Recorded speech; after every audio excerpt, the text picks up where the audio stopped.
محترم حضرات، اب آپ دیکھ لیجئے جو تیسرے نمبر پہ جو تہوار آتا ہے، یعنی وہ تہوار جس کو فرضی تہوار کہہ لیجئے، نقلی تہوار کہہ لیجئے، عیاشی تہوار کہہ لیجئے، نوجوانی تہوار کہہ لیجئے، یعنی میلہ دلوں کا آتا ہے ایک بار، مگر سال میں یہ میلہ دلوں کا ایک بار نہیں بلکہ بار بار آتا ہے۔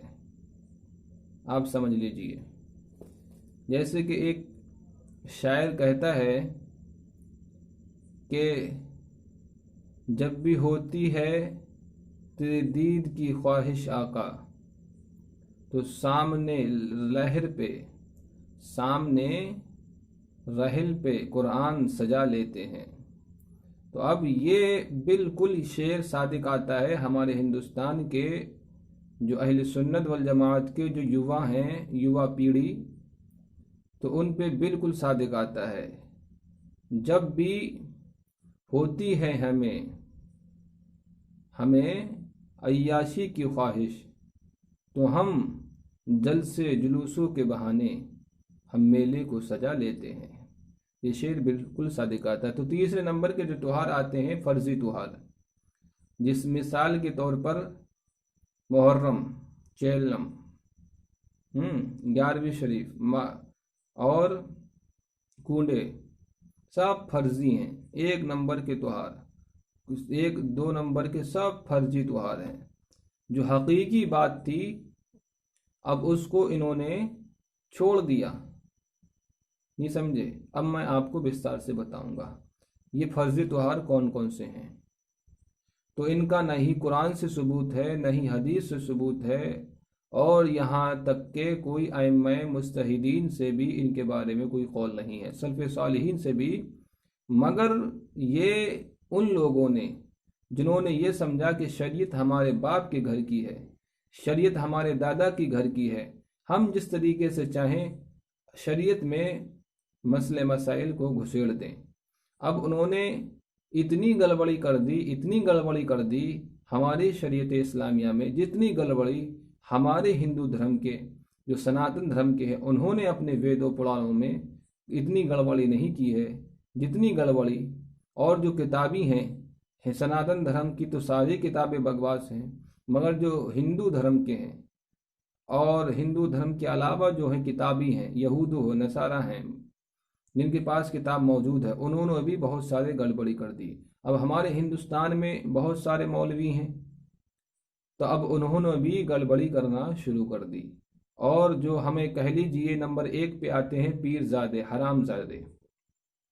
انہوں نے کیا کیا؟ انہوں نے شریعت اسلامیہ میں بہت زیادہ گڑبڑی کر دی اپنے مطلب کے لیے، اپنے پیروں کی من کے لیے۔ جس طریقے سے ہمارے ہندوستان کے پرائم منسٹر ہیں وہ من کی بات کرتے ہیں، اس طریقے سے پیر بھی اب شریعت کی بات نہیں کرتے ہیں بلکہ یہ پیروں کی من کی بات کرتے ہیں۔ پیروں کو ہمارے مرید کیسے خوش رہیں گے، کیسے خوش نہیں رہیں گے، تو پیر بھی اب من کی بات کرتے ہیں مریدوں کے۔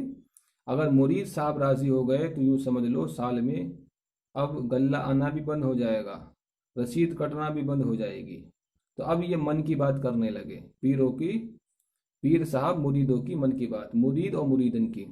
اب کس طریقے سے آپ دیکھیے، آپ ایک اندھا انسان، جاہل انسان یہ بھی جانتا ہے کہ محرم بازی، چہلم بازی، یہ عرس بازی، یہ سب کیا ہیں؟ یہ عیاشی، مکاری، غریبوں کو لوٹنے کے ایک طریقہ ہے، نہیں سمجھے؟ آپ غریبوں کو لوٹنے کا ایک طریقہ ہے۔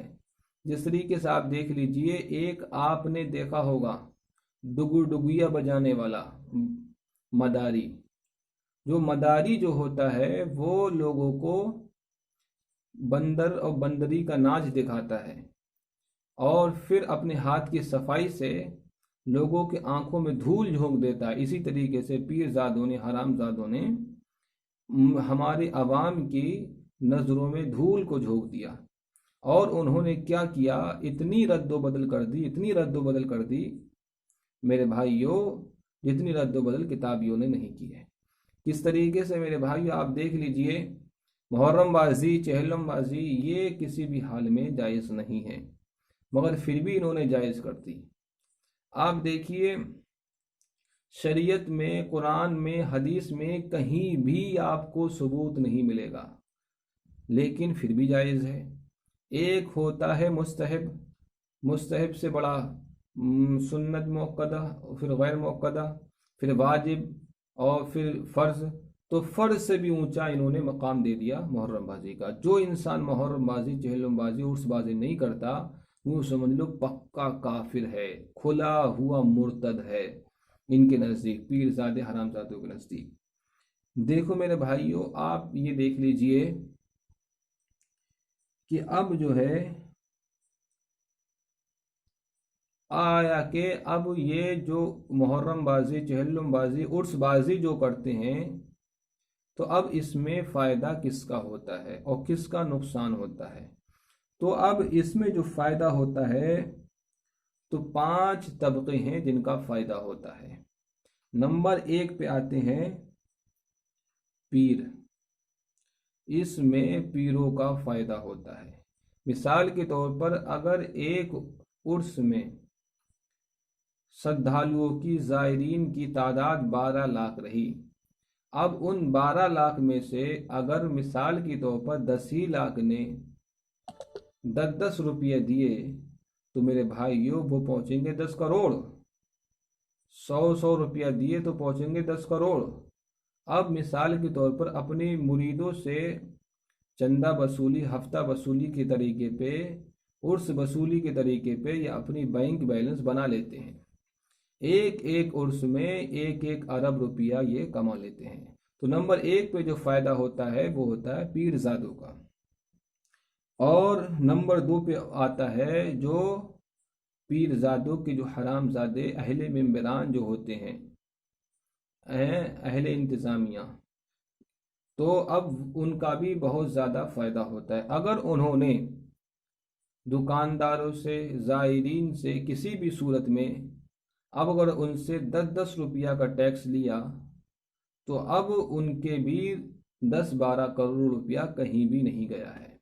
تو اہل ممبران کا فائدہ، اور اس سے اوپر جو فائدہ ہوتا ہے پیر زادوں کا۔ نمبر 3 پہ آتے ہیں نوجوان۔ نوجوانوں کا بھی پوری طریقے سے فائدہ ہوتا ہے، عرسوں میں پوری طریقے سے فائدہ ہوتا ہے۔ کس طریقے سے میں آپ کو بتاؤں، اس طریقے سے دیکھیے، اگر 12 لاکھ شردھالو آئے، اب ان 12 لاکھ میں سے اب 70% عرسوں میں کون آتے ہیں؟ مہیلائیں آتی ہیں۔ اب مہیلائیں جو آتی ہیں 70% آتی ہیں۔ اب 70% میں سے آپ ان میں سے 30% نکال دیجئے جو صحیح ہوتی ہیں، جن کا مقصد صحیح ہوتا ہے۔ اب ان کو، حالانکہ وہ بھی گناہ سے نہیں بچ پاتی، مگر ان کا مقصد صحیح ہے، مگر اتنے گناہ گار نہیں۔ مگر اب جو 40% ہیں، اب وہ 40%، 40 لاکھ یعنی 4 لاکھ جو یوبا اور یوبتی، جن کا مقصد ہی عیاشی ہے، اب وہ عیاشی کرنے کے بہانے ڈھونڈتے ہیں۔